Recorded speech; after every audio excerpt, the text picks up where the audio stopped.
If you can't see how something is helping you get what's most meaningful to you, you're going to procrastinate, hesitate, frustrate. You're going to be labeled by other people that think it's important, probably lazy.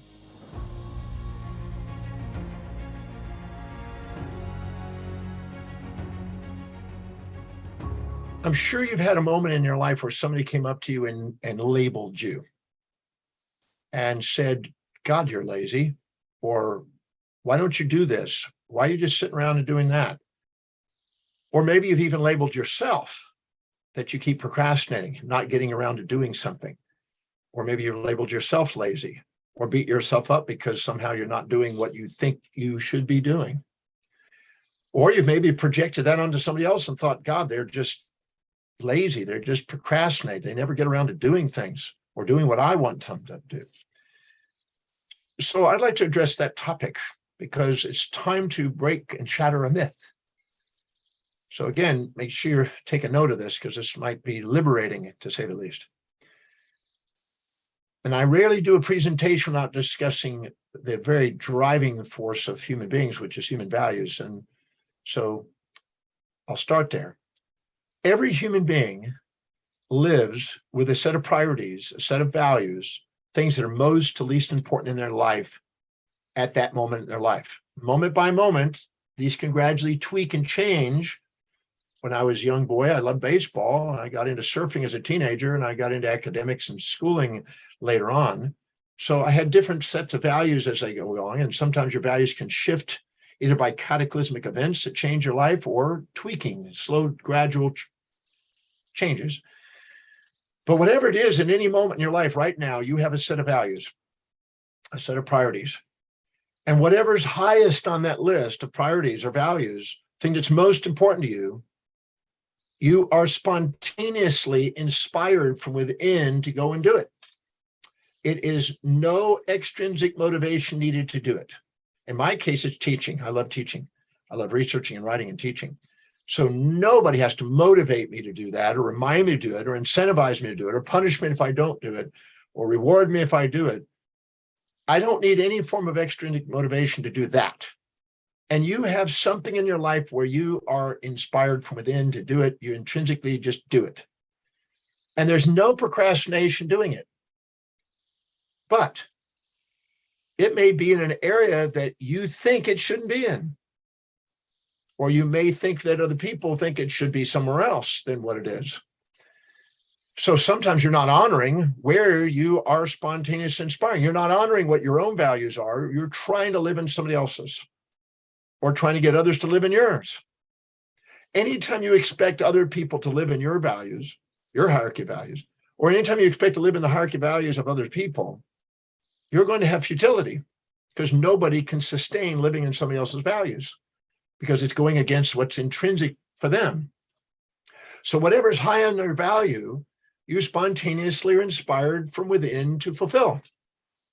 And no motivation is needed. It's internally called to do it. It's the calling, if you want to call it that. Whatever's highest on your value is the direction of your most meaningful pursuit, your purpose in life, your ontological identity. You literally revolve your identity around what you value most. Mine's teaching. I'm a teacher. Somebody else may be raising a family and call themselves a mother. Others may be an entrepreneur in a business. They'll label that. But everybody has something where they spontaneously are inspired to do. Maybe watching TV.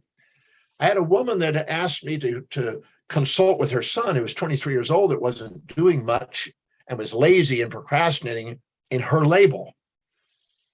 When I went over and talked to him in the den in front of the TV, we found out that he spent on average no less than 6 hours, but 8 to 10 is a common thing in front of a TV. Now, the mother wasn't realizing that she was robbing him of accountability, responsibility, productivity, and dignity by not making it where he had to work. He's 23 years old, but she was paying for everything. So he had no need. She was taking care of him, rescuing him, and enabling him, if you will. So she's expecting him to get off his butt when he doesn't need to. But at the same time, I was wondering, what is he doing that's consistent in front of TV? So I asked him, what's the common things that you watch on TV? He was watching these CSI and these forensic solutions, finding solutions to crimes and things. And I said, you love those shows? He says, I love those shows. He says, what are your plans for your life? What are you planning on doing? He says, that's what I want to do. I want to be in forensic science. And I want to solve crime mysteries. I said, have you told your mom that? She says, yeah, but she's got me being a lawyer. And man, that's boring. And I go to school and I really don't want to do that. And so I make sure I don't do well that so I can finally get on and do what I want to do. And your mom doesn't get that. No, I'll talk to your mom. So I basically sat with her and she said, would you talk some sense to him and get him where he's not going to be lazy? I said, he's not lazy. He spends 8 to 10 hours a day focusing on what he really wants to do. And somehow that's being overlooked. And the label you put on people is not real truth necessarily. It's just a label you put on him according to your values and what you think he should be doing, ought to be doing, supposed to be doing, got to be doing, et cetera, according to what you think and your values, as if your values are more important than his values. And so what was interesting, she said, well, what do you suggest? I said, let's go look online and see if we can't find a curriculum and find out what it takes to be a forensic specialist and solving crimes. And she turned to him and says, that's really what you want to do? I said, and he said, Mom, what do you think I do every day? I'm watching those shows and I'm trying to anticipate and trying to solve the problems before we even get to the end of it. And she says, that's what you want to do? And she goes, yeah, I thought you'd be a lawyer. She says, no, that's what you want me to be, Mom. Oh. And so we looked online and found out a pathway, a curriculum of what they did, partly in schooling and partly a specialized school. And he was just inspired by the idea that he could go back and study what he really wanted to study, because he didn't see the classes he was taking help him fulfill what he wants. My personal feeling is that every teacher ideally would have a responsibility of making sure that they communicate the importance of what the class they're teaching in terms of the child's individual values so they could be engaged. Children aren't going to be engaged in something they don't see how it's going to serve them. And they're not going to make those links. The teacher could make those links for them unless somebody teaches both of them how to do it. So anyway, once she saw that he was really sincerely wanting to do that and finally got over the idea he's going to be a lawyer, she liberated him. And now the label procrastination, hesitation, frustration, lazy, gone. Because now she realized what he was doing. And this guy was now putting in 10 hours a day towards this, because he was doing something he really loved to do that was meaningful, fulfilling to him and inspiring to him. We have an intrinsic calling to do something, but sometimes people don't understand what it is. And we try to fit in instead of stand out.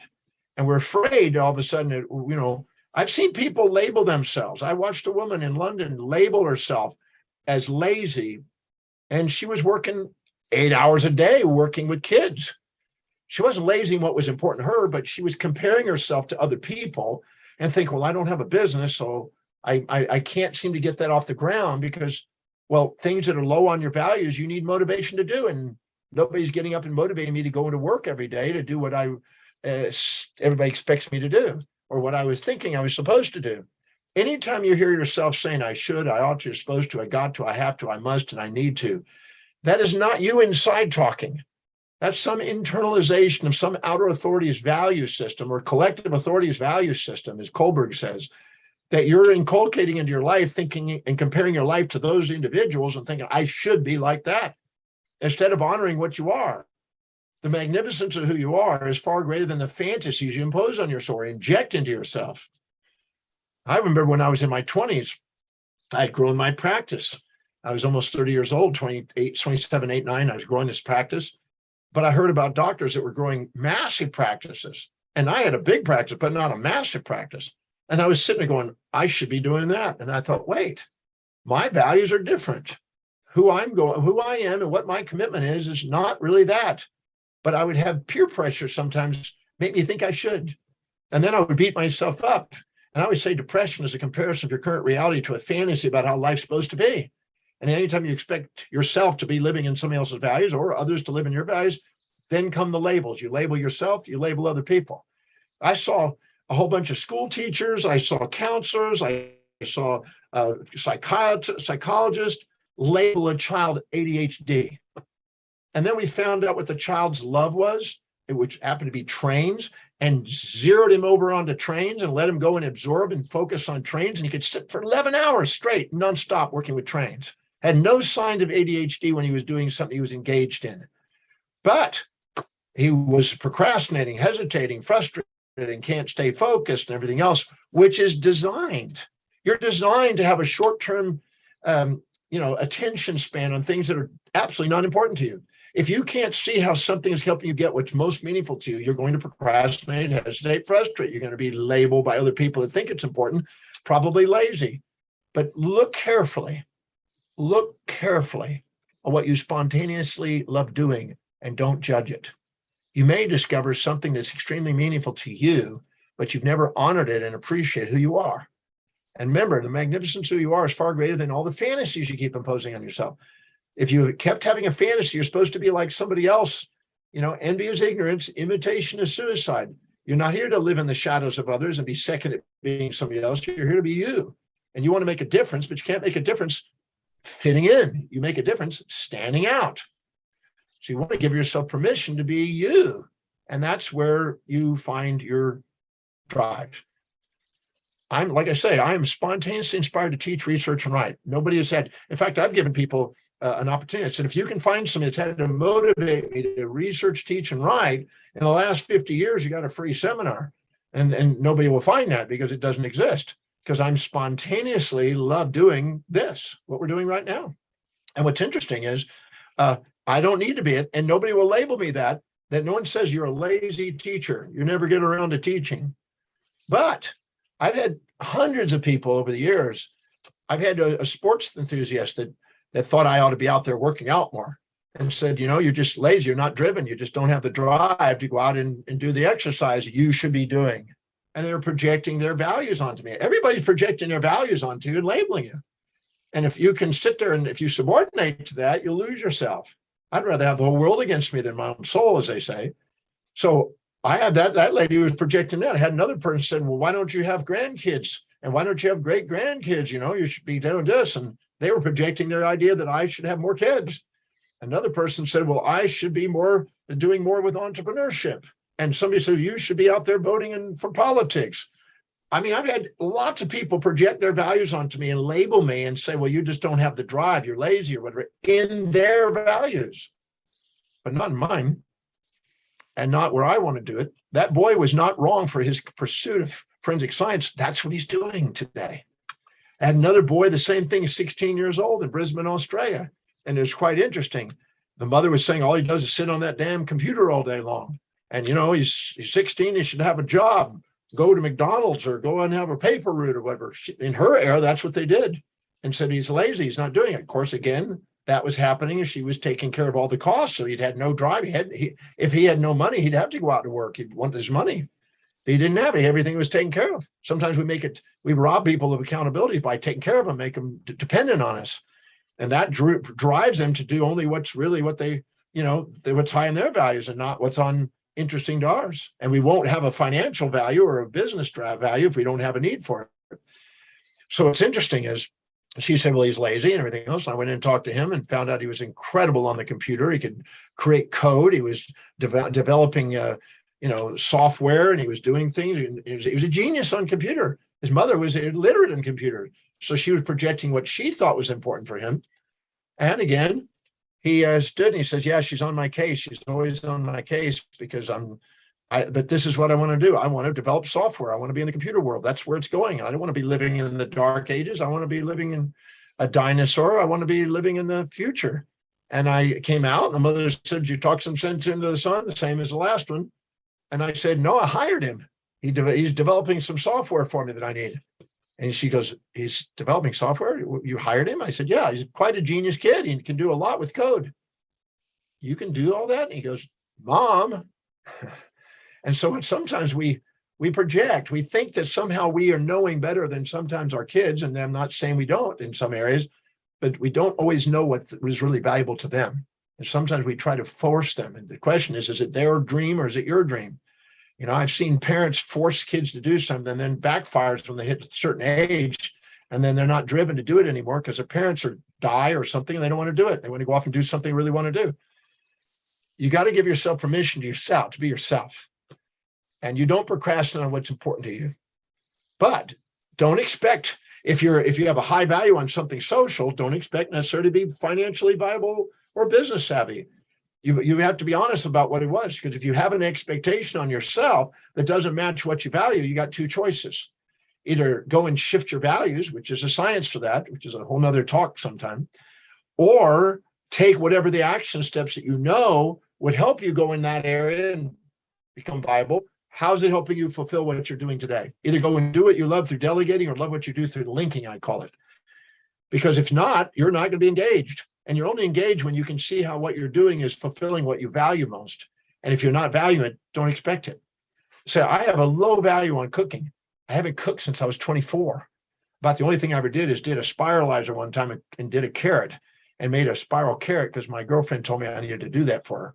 That was about the only time I've done anything in the kitchen since I was 24.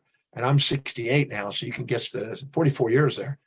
So in the process of doing that, it's interesting. I would be considered, according to somebody who may be a cook, is disinterested, lazy, procrastinating, not learning how to do what's important. How can you get by in life without cooking? That's how they would think. But I have specialists to cook. I hire people to take care of the cooking. I don't cook. The same thing for driving. I haven't driven a car in 32 years. I don't drive. I have a specialist that drives.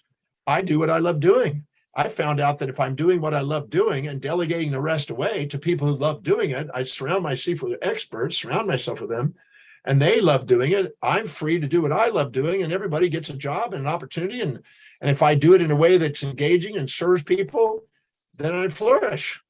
That's why I say I'm not procrastinating in my highest value, but I'll procrastinate, hesitate, frustrate my lowest. And when you're doing something that's high in your value, your self-worth goes up and your blood glucose and oxygen goes into the forebrain, and you become an executive function. You have self-governance, self-mastery, you expand your space and time horizons. You do amazing things with your life if you just live congruently with what you value. But the second you try to live in other people's values and try to be forced to do something that's not true, and you need outside extrinsic motivation and reward and punishment mentalities, well, you're going to be in your amygdala, and your amygdala is going to want to avoid pain and seek pleasure, and it's going to want to look for immediate gratification, and it's going to be procrastinating, hesitating, and frustrating if it's challenging. And you're going to dodge things and not want to do things. And that's a symptom of trying to be something you're not. And really, that's a feedback to let you know that's not you. And a lot of reasons you beat yourself up and self-depreciate is actually a healthy response, because it's trying to let you know that you're going in a direction that's not you. And it's trying to get back. And the second you go back to what's you, boy, your self-worth goes back up again. Your self-image goes up. My self-image is fine when I'm doing what I love doing. But if I was forced to deontologically be living by duty according to what I should be doing all the time, I'd be frustrated. I'd have a quiet life of desperation, as Thoreau says, instead of life of inspiration, as I dreamed about. I want people to live an inspired life, and they're not going to have an inspired life living under somebody else's value system.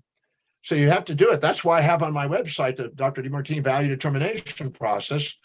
And if you haven't gone there, go to drdemartini.com, go to determine your values, take a moment, go through this value determination process. It's free, it's private. Do it any day of the week, any time of the week. Do it again. Make sure you're honest about the answers. Make sure you really listen and pay close attention to the questions and answer them, and get a look at what's really important to you, and start structuring your life accordingly, and give yourself permission to live congruently, integrally, in a way that's inspiring to you. And then find a way of doing what you really love to do and getting paid for it. So your vocation and vacation are the same. There's a science to it. I teach people it for 50 years almost. It's not that difficult. It's not rocket science. It's just prioritizing your life and learning to live by priority. Prioritize who you hang out with, prioritize what you read, prioritize what you do, prioritize your spending. If you prioritize things according to higher value, I guarantee you your life is way more empowered, and you don't go around labeling yourself, oh, I keep being lazy. And people go, they don't call you that unless they're projecting their values onto you. And if they do, you just say, thank you. Thank you for your feedback. I appreciate it. But if for some reason you see me not following that feedback, please feel that I'm unworthy of further comment. In other words, bug off, because I'm not here to live in everybody else's values. There's no way you can live in everybody else's values that are being projected onto you. Your mother, father, everybody's got different sets of values. They're all going to project. They're going to all do what they think is going to be helpful to you, which also makes their life easier. But the reality is you have to be true to yourself and honor yourself and give yourself permission to be true. And so procrastination, hesitation, frustration, laziness, and labels may not be the true you. It may just be feedback to let you know, go back to being who you are. Go look carefully, do the value determination process. I teach in the Breakthrough Experience program, which is my signature program every single week, tools and science and a series of methods on how to transform a life that's distracted, that's basically being labeled, and onto doing something that's inspiring. So I'm absolutely certain that can be done. You can live more prioritized in your life. It's not, like I say, rocket science. It is something every human being can do. Been teaching it for decades in the Breakthrough Experience, taking thousands of people through the process. If they go and do the value determination, start prioritizing their life and start making links to the things to help them have more fulfillment in life, they're not going to be labeled lazy, except by people that have the illusion and righteousness of projecting their values onto you. And then they get humbled and eventually frustrated and eventually back off, and then you get on with your lives. So if you would like to go and expand your game, then I can tell you, come to the Breakthrough Experience, where I can show you how to actually determine the values. I can show you how to dissolve the emotional baggage and reactions to people. I can show you how to not sit in the shadows of anyone, but to stand on the shoulders of people and give yourself permission to go out and do what's true for you. And that's why I tell people to go to the Breakthrough Experience, because it's a place where I can spend 25 hours with people and giving them great insights and methodologies and hold them accountable to go do something amazing with their life so they can be authentic. I'm not a motivational speaker. I'm not here to persuade you to do something you don't love to do. I'm here to find out what it is that you intrinsically are called to do, that you feel is your mission in life, and help navigate and show you the science of navigation through all the obstacles to get there. There's no reason why you can't have an inspired life in life. Absolutely no reason. So that's why I tell people to come to the Breakthrough Experience. The Breakthrough Experience is my signature program that helps people break through the limitations. It helps them see the hidden order in their apparent chaos. It helps them break through the labels they've given themselves or other people have given them. It helps them master their mind and master life. So if you want to master your mind and master your life, and you want some proven personal development tools that can help you do that, join me at the Breakthrough Experience. I'm absolutely certain I can make a difference in your life in that program. I've done it. I've got thousands of testimonials from around the world from people that have changed their lives. Unbelievable amount of change, transformation. And the change is something where people are going back to being themselves. Like I say, the magnificence of who you are is far greater than any fantasies imposing yourself. So join me at the Breakthrough Experience. Come and let me help you master your mind and make sure you have self-governance and have the courage to be yourself. The real courage is not walking on fire or jumping bungee jumps and stuff like that. Those are nice little metaphors. The real courage is to be you in a world that's trying to get you to not be you, and be able to be inspired by your life spontaneously from within instead of having to be motivated from without. And to be able to go do something you feel like it's a contribution to getting paid handsomely to do what you love, so your vacation and vocation are the same. That's what's possible in the world. So come to the Breakthrough Experience and let me help you do something extraordinary with your life so you don't get labeled procrastinating or labeled lazy or those things, and you give yourself permission to shine, not shrink. So this is my presentation for the week. I look forward to seeing you at the Breakthrough Experience and also next week at our next little presentation. Have an absolutely inspiring week in between. And if you need to listen to this more than once, because I speak fast, that's understandable. Some people tune it down slower. Some people just listen more than once. Some people call and say, you speak too fast. But I'm inspired by what I do, and I get enthusiastic about it. And I hope that you're that way about your life. So come and join me at the Breakthrough Experience, and I'll see you next week.